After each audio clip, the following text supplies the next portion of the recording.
I want to find out the output when x equals 6. So it's actually kind of rather easy question at first until you have to deal with the math, because what's going to happen here is you just set up the equation, but what are you going to plug in for x? 6. Now you have to deal with simplifying the math, and here's where it can get kind of hard. For instance, I have y equals, that's negative 2, and this is going to be 1/3. What's negative 6 divided by 3? That's negative 2. Now, what does a negative power do? A negative power drops to the bottom. But when it's a fraction like this, watch this. When you have a negative, do you understand that negative power goes to both pieces inside?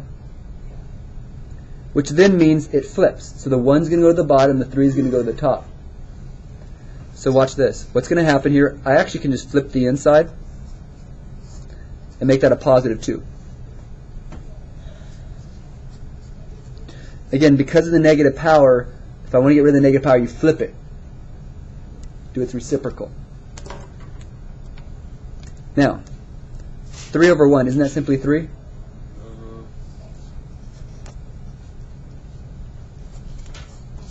So what's 3 squared?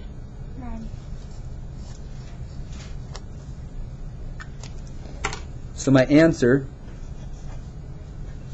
that'd be negative 18 plus 3, that would be negative 15.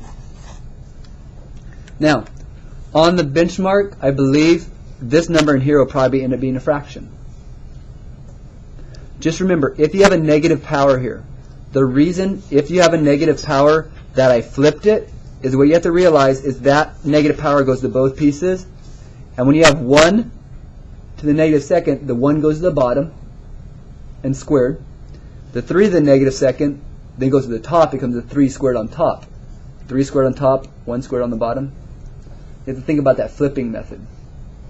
Then you got to just deal with your values and simplify. Again, on the benchmark, you most likely will have fractions you have to deal with inside of here. So you have to know how to add, subtract fractions, so be careful.